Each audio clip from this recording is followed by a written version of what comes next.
Karibu kwenye chaneli yetu ya simulizi zenye mafunzo, ambapo leo tutaona simulizi inayoitwa Ukweli Uliofichwa Gizani. Na kama ni mara ya kwanza kutembelea chaneli hii, naomba usubscribe ili usipitwe na simulizi nyingi kama hizi. Tuanze simulizi yetu. Kijiji cha Kivulini kilikuwa maarufu kwa jambo moja kubwa: ukimya. Kilikuwa kijiji kilichozungukwa na milima mirefu ya Udzungwa, chenye rutuba na mito inayotiririka. Lakini kulikuwa na wingu zito la hofu lililotanda mioyoni mwa wakazi wake. Kwa miaka 20, Kivulini iliamini kuwa ilikuwa imelaaniwa. Laana hiyo iliitwa Giza la Sudi. Imani iliyojengeka ni kwamba miaka 20 iliyopita, kijana mmoja aliyeitwa Sudi alikiuka miiko ya mizimu kwa kuiba hirizi ya ulinzi wa kijiji na kuitorosha mjini. Tangu siku hiyo, Sudi alipotea na kijiji kilianza kupata majanga. Watoto walizaliwa wakiwa na udhaifu wa mapafu na mifugo ilikufa ghafla. Wazee wa baraza wakiongozwa na mzee Mtemi walisisitiza kuwa njia pekee ya kuepuka maangamizi ilikuwa ni kutoa sadaka kubwa kila mwezi na kutokuruhusu mtu yoyote kuingia katika msitu wa mababu uliokuwa kaskazini mwa kijiji. Walidai huko ndiko mizimu yenye hasira iliko. Lakini ukweli ulikuwa mwingine kabisa.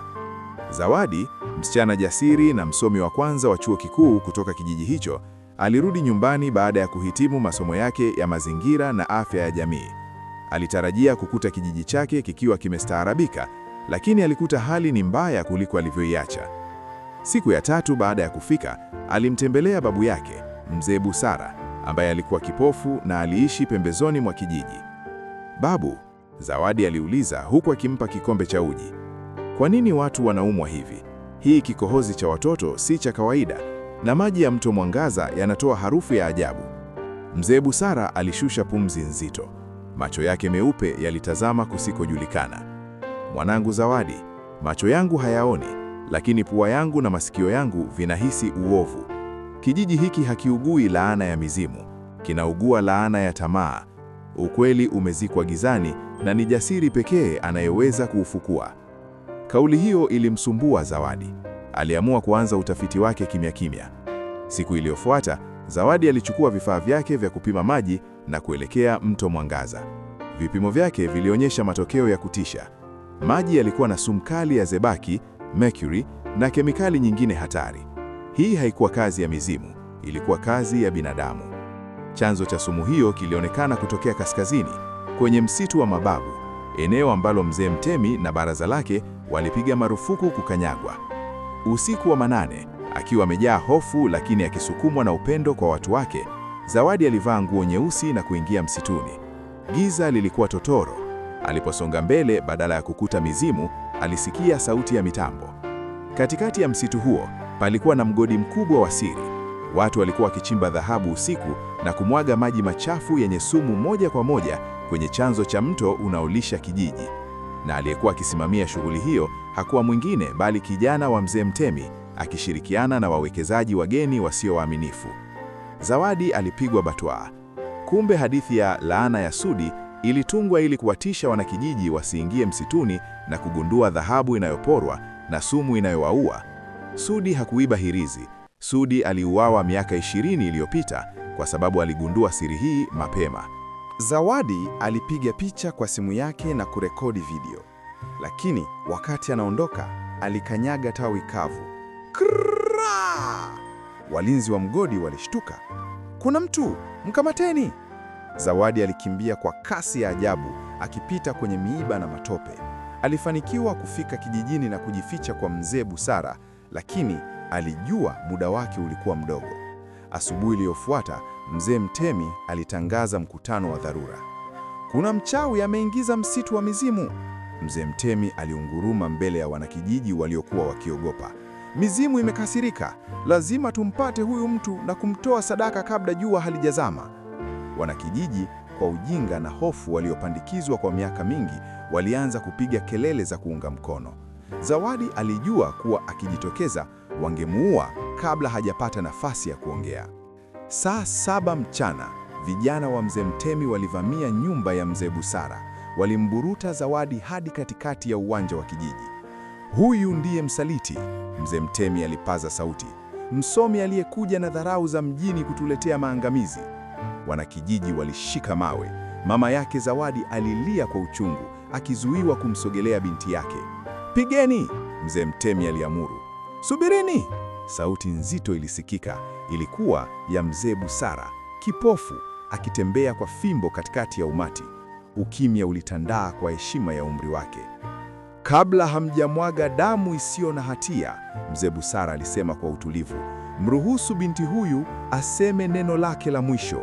Je, sisi ni wanyama au watu? Mzee Mtemi alitaka kukataa, lakini wazee wengine waliguna kuashiria akubali. Zawadi alisimama akitetemeka, akaunganisha simu yake na spika kubwa iliyokuwa inatumika kwa matangazo, ambayo aliibeba kisiri. Sikuleta laana, Zawadi alisema kwa sauti iliyojaa uchungu. Nimeleta ukweli ambao mzee Mtemi amewaficha kwa miaka 20. Tazameni skrini hii. Aliwasha projekta ndogo aliyokuwa nayo, ambayo hutumia kufundishia, na kuielekeza picha ukutani wa zahanati. Video ya usiku ule ilionekana. Wanakijiji waliona matambo, waliona sumu ikimwagwa mtoni, na walimwona mtoto wa Mtemi akicheka huku akisema, wajinga hawa wataendelea kuamini mizimu huku sisi tukitajirika. Kijiji kilizizima. Kimya cha kutisha kilipita, kisha kikafuatiwa na sauti za vilio. Mama mmoja aliyefiwa na mtoto wiki iliyopita alianguka chini kwa uchungu. Kumbe mwanaye hakuuawa na mizimu, aliuawa na sumu ya tamaa ya Mtemi. Ukweli ulikuwa kama mwanga mkali uliomulika gizani. Hofu ya wanakijiji iligeuka kuwa hasira. Walimzunguka mzee Mtemi na baraza lake. Umetuleta laana, mmetulisha sumu huku mkisingizia mizimu. Mzee Mtemi alijaribu kutoroka, lakini alikamatwa. Polisi wa wilaya waliitwa na ushahidi wa Zawadi uliweka wazi mtandao mzima wa uhalifu. Iligundulika pia mifupa ya Sudi ilizikwa kisiri karibu na mgodi huo. Sudi alipewa heshima yake kama shujaa wa kwanza aliyekufa akipigania kijiji. Miezi iliyofuata, kivulini ilibadilika. Mgodi ulifungwa, maji yalisafishwa na wagonjwa walianza kupata matibabu sahihi. Zawadi alichaguliwa kuwa kiongozi mpya wa kijiji. Simulizi hii tunaachia mafunzo makuu matatu kwa jamii zetu za sasa. Ujinga ni adui kuliko uchawi. Jamii ya Kivulini iliangamiza si kwa sababu ya nguvu za giza, bali kwa sababu ya kukosa maarifa na kuamini kila wanachoambiwa bila kuhoji. Elimu na utafiti ni silaha dhidi ya uonevu.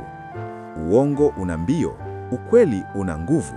Mzee Mtemi alifanikiwa kuficha uovu kwa miaka 20, lakini ilihitaji siku moja tu ya ukweli kubomoa himaya yake yote. Hakuna siri ya dhulma inayodumu milele. Ujasiri wa mtu mmoja unaweza kuokoa wengi. Ikiwa Zawadi angeamua kukaa kimya kwa kuogopa maisha yake, kijiji hakingepona. Katika jamii, tunahitaji watu ambao wako tayari kusimama kidete kutetea haki, hata kama wamebaki peke yao. Giza haliwezi kufukuza giza, ni mwanga peke yake unaoweza kufanya hivyo. Uongo hauwezi kuponya jamii, ni ukweli peke yake unaoweza kufanya hivyo. Na huo ndio mwisho wa simulizi yetu. Naomba usubscribe ili uwe unakuwa wa kwanza kupata video zetu kila tunapoziachia. Asanteni sana. Tukutane kwenye simulizi nyingine.